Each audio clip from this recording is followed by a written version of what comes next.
Car రెంట్‌కి తీసుకుని సరదాగా బయటికి వెళ్ళాలనుకుంటున్నారా? అయితే వెంటనే ఈ నెంబర్‌కి కాల్ చేయండి. నమస్తే రమగారు. నమస్తే జయ. రమగారు, ఎక్కువగా వైఫ్ అండ్ హస్బెండ్ మధ్య ఇష్యూస్ని మనం చాలా చూస్తున్నామండి. చిన్న చిన్న విషయాలకి అది చాలా పెద్దదై కొన్ని రోజుల పాటు మాట్లాడుకోకుండా, ఒకరి మొహం ఒకరు చూడకుండా అయిపోతుంది. పోట్లాడుకోవటం ఇంకా ఎక్కువ మాట్లాడుకోవాలంటే అసలు నువ్వు వేరు నేను వేరు, మనం నీ బ్రతుకు నా బ్రతుకు నాది సింపుల్గా మనం ఇష్యూస్ అని మర్యాదకరంగా మాట్లాడతాం. మూడు పెళ్ళం పొట్టాడుకు వస్తూ ఉంటారు, ఎంతసేపు పొట్లాడుకుంటారు. నువ్వంటే నువ్వు, నేనంటే నేను, తూతూ ఎంతంటే నువ్వెంత, అంతే. మా అమ్మ నాన్న చిన్నప్పటి నుంచి నన్ను ఒక మాట కూడా అనలేదంటూ నమ్మడు. పెళ్ళమంటే ఇలా ఉంటుంది అనుకోలేదంటాడు మొగుడు. అంతే అంతే కదా. అత్యద్భుతంగా పెంచేశారంటారు. అమ్మ చేత కొట్టినా సరే ఆ మాట ఎవరు చెప్పరు కదా. అమ్మ చేత కొట్టడం అలవాటుగా ఉంటుంది. పైగా ఏంటంటే ప్యాంపర్ చేయించుకోవాలని ఉంటుంది ఆడపిల్లలకి. మగపిల్లలకి ఆడవాళ్ళు అత్యద్భుతంగా అన్నీ చేసేసి అన్నీ చేతికి అందించేసి తమ ఏదంటే అదే జీహుజూరం చేసేసి తమకి ఒక జీతం బత్తెం లేని ఒక భృత్యురాల కింద భార్య ఉంటుంది కొంతమంది అబ్బాయిలకి. అన్నీ తన మనసులో ఉన్న మాట వాళ్ళకి అర్థమైపోవాలి. తను ఏం చెప్పదలుచుకున్నాడో దానికి తెలిసిపోవాలి. అంతే. దాని ఫీలింగ్లు, దాని ఏడుపు, దాని వ్యవహారం వీడికి అక్కర్లేదు. అంతే. అమ్మాయిలకేమో తమని లాడు ప్యారు, తమని ముద్దుగా చూసుకోవటం, తమ కోరికలు, తమ ఐడియాస్ని ఉండాలని అమ్మాయికి ఉంటుంది. పక్కనున్నవాడు మనిషేనని వాళ్ళకి అనిపించదు. పాపం ఈ పిల్లని తెచ్చాం దీనికి సరదా సంతోషం చూడాలని అబ్బాయికి ఉండదు. సెల్ఫిష్. అవును అవును. పైగా వాడొక అబ్బాయి, ఇదొక అమ్మాయి, ఇవే ఉంటాయి. అంతే. మనకి ప్రపంచంలో రెండే కదా జాతులు, ఆడ మొగ. అంతే. పోట్లాడుకుంటూ ఉండాలి. కానీ ప్రతి మొగతోటి మనం పోట్లాడాం. మన నాన్న, మన అన్నయ్య వీళ్ళు మనకు కావాలి. వాళ్ళు ఏం చేసినా కరెక్టే. వాళ్ళు ఎప్పుడు హీరోలే. నాన్నే మన హీరో, అన్నయ్యే మనకి హీరో వర్షిప్గా ఉంటుంటాడు. మన తమ్ముడే ముద్దు. మరిది మీద ఒళ్ళు మంటగా ఉంటుంది కానీ తమ్ముడి మీద మంటగా. తమ్ముడు ఏం చేసిన చిన్న వెధవా, వాడికి ఇంకా తెలియదు అనిపిస్తుంది.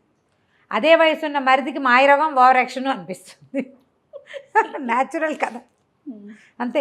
అదే మగపిల్లలకి ఏమైనా ఉంటుంది, మరదళ్ళు ఓవర్ యాక్షన్ చేస్తున్నారు లేదా బుధన్ గారు అతివేషాలు ఇస్తుంది అంటారు. తమ చెల్లెళ్ళు తమకి అలవాటుగా ఉంటారు కదా.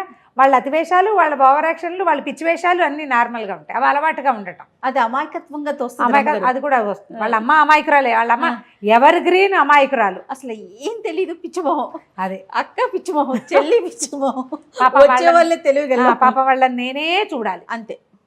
ఇలాంటి ఇవి ప్రతి చోట ఉంటాయి జయ, ప్రతి వాళ్ళకి ఉంటాయి. మనుషులం మనం ఎప్పుడు. ఇప్పుడు అమ్మ ఇందులో వాడు అది ఇది అంటున్నాను అనుకోకుండా ఒక క్యాజువల్ భాషగా చెప్తున్నాను. దీంట్లో ఎలా ఉంటుందంటే ప్రతివాడికి నేను కరెక్ట్, నేనే కరెక్ట్, నేనే ఎదుటివాడు తప్పు లేదా తప్పేమో, తప్పు వాళ్ళదేనేమో అనే అనిపిస్తుంది. ఈ అనిపించడంలో ఆడ మగ పిల్ల మేక తేడా లేదు, అందరికీ ఉంటుంది. అందరూ ఇలాగే ఉంటారు. ఎక్కడో ఉంటారు జయ అట్లా అర్థం చేసుకునేవాళ్ళు. అర్థం అవ్వకపోయినా సరే పోన్లేని తూష్ణీభావం వహిస్తారు కదా కొంతమంది. చూసి చూడకుండా ఊరుకుంటారు. మగవాళ్ళ దౌష్ట్యాన్ని సహిస్తారు ఆడవాళ్ళు. ఆడవాళ్ళ గద్దరితనాన్ని ఒప్పుకుంటారు మగవాళ్ళు. ఇవి రెండే కదా. మగవాళ్ళకి దౌష్ట్యం ఉంటుంది, ఆడవాళ్ళకి గద్దరితనం ఉంటుంది. వీరి రెండిటి వెనకాల వీళ్ళిద్దరూ మనిద్దరం భార్య భర్తలం, ఏదో పెళ్లి చేసుకున్నాం, కలిసి ఉండాలి, నా పెళ్ళాం నా మొగుడు, ఇలా ఒక భావాలు ఉంటాయి. ఓన్ ఫీల్ ఒకటి ఉంటుంది. ఇప్పుడు ఈ రోజుల్లో ఆ ఓన్ ఫీల్ పోతోంది.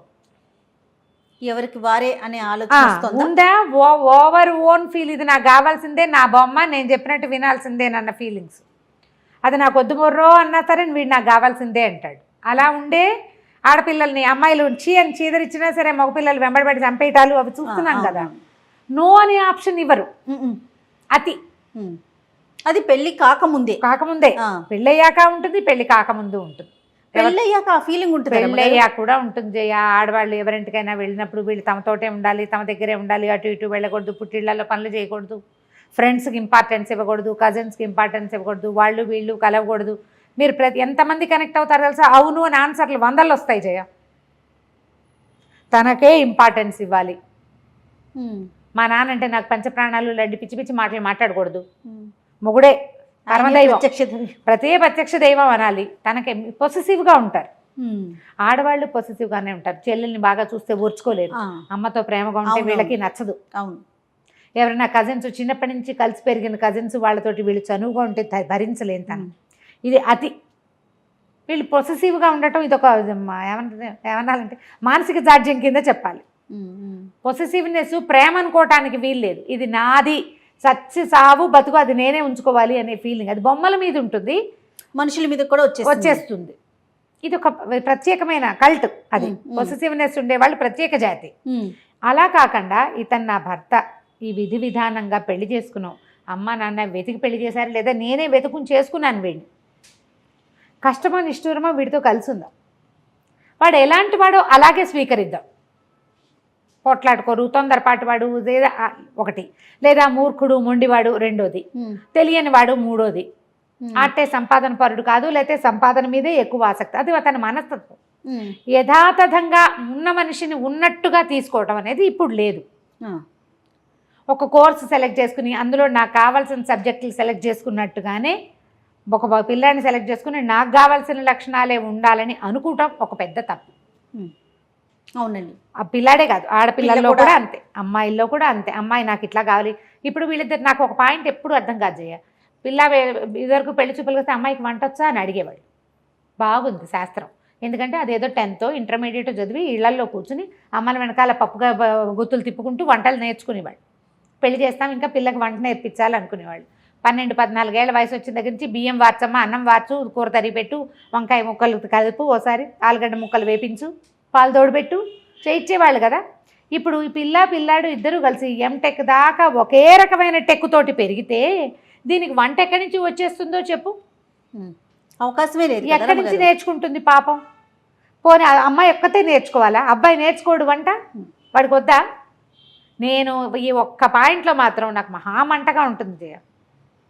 వంట వచ్చు అంటే ఏదో వచ్చు, ఓ బెండకాయ కూర, ఓ వంకాయ చారు ఏదో చేసుకుంటుంది పిల్ల, వాడికేమొచ్చు? అది ఎవరు అడగరే. ఇంకా అసలు ఆ కల్చర్లో నుంచి బయటికి రాలేకపోతున్నాం. ఆ ఒక్క విషయంలో రావట్లేదమ్మా, మిగిలిన అన్నిట్లలో వచ్చేసాం. అన్నిట్లలో చింకి గుడ్డలు కట్టుకోవడం దగ్గర నుంచి ప్రతి దాంట్లోకి వచ్చేసాం. కానీ ఆడాళ్లే వంట చేయాలి అనే పాయింట్ల నుంచి బయటికి తల్లులు రావట్లే. ముందు ఆడపిల్లలు చదువుకోవాలి, ఉద్యోగం చేయాలి, చదివే కొడుకుతో సమానంగా సంపాదించాలి. ఇద్దరికి క్యాంపస్ సెలెక్షన్ వస్తే ఆ పిల్ల ఏ టైం ప్రకారం వంట నేర్చుకుంటుందో ఒక ఆడపిల్ల చెప్పు. ఇది ఆడవాళ్ళ వైపు నుంచే వస్తున్న సమస్య రమ్మగారు. ఎక్కువగా తల్లులు వంట రాదా, దానికి వంట రాదా అంటే నీ కొడుకేమొచ్చు, వాడికి అండర్వేర్ ఆరేసుకోవడం కూడా రాదు, అయినా పర్వాలా. ఈ రెండు మారితే బాగుండేమో అనిపిస్తుంది. పోట్లాడుకోవటం అంటే దీని మీద ఒక చిన్న చిట్టి పిట కథ చెప్దాం. ఒక భార్య భర్త గురువు గారి దగ్గరికి వచ్చారట.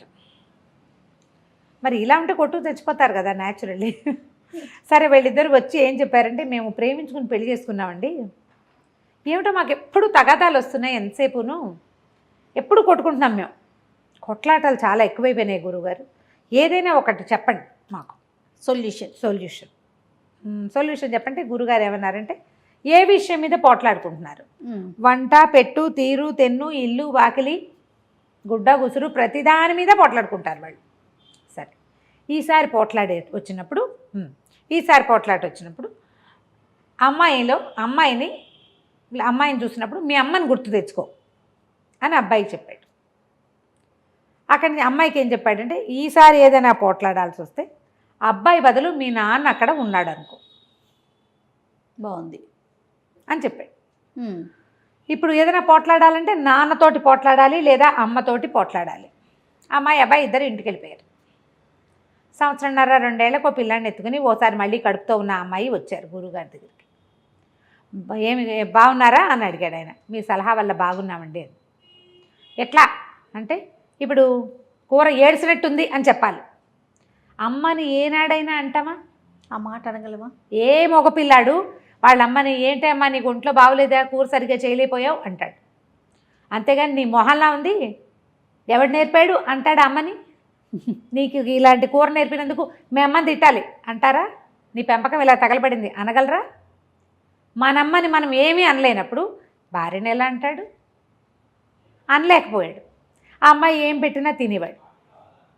అదే కూర అమ్మాయి నోట్లో పెట్టుకుని తిన్నాక, అయ్యో ఉప్పు ఎక్కువైపోయింది లేదా కారం తగ్గింది, అసలు ఏమీ బాగుండలా చప్పగా ఉంది, ఎలా తింటున్నాడో నాన్నకి బాగా చేసి పెట్టాలి. అందుకని అమ్మాయి చక్కగా జాగ్రత్తగా ఒళ్ళు దగ్గర పెట్టుకుని చేయటం మొదలుపెట్టి సమస్య తీరింది. ఎప్పుడూ కూడా పోట్లాటలు కొట్లాటలు సెల్ఫిష్నెస్ వల్లే వస్తాయి. నేను, నాది, నాకు నచ్చాలి, నాకు నచ్చిందే చేయాలి, నేను అనుకున్నదే చేయాలి, నేనే అనేది కనుక మానేస్తే కొట్లాటలు తగ్గిపోతాయి. నువ్వు నువ్వు నువ్వు అంటే ఎంతసేపు పొట్లాటే కదా. అంతేగా. నేననుకో, నేను చేయగలనా ఇంత మాత్రమైనా అని ఆలోచించు కదా. అవును. అదే ఆలోచిస్తే కొట్లాటలు రానే రావు.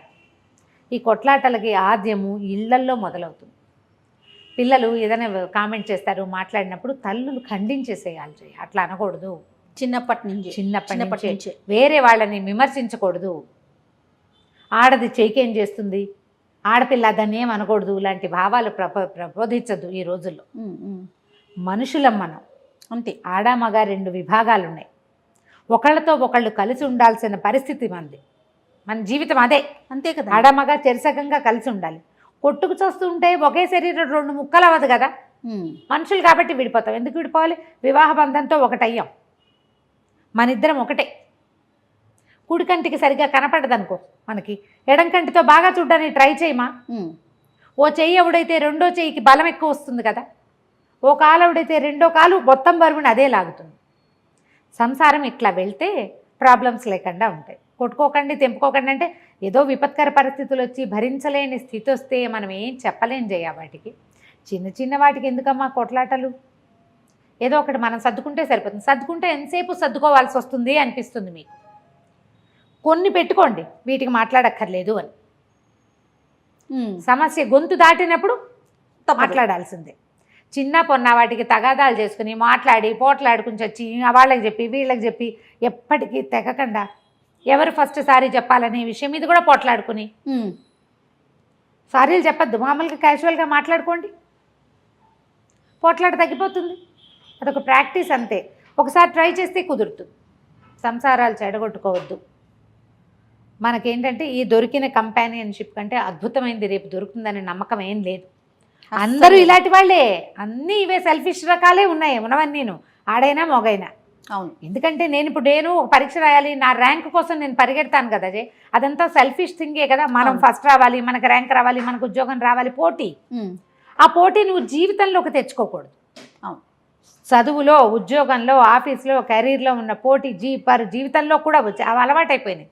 వచ్చేసి చెరో పక్కకి లాగేసుకుంటున్నాం, చివరికి కొట్లాడుకుంటాం.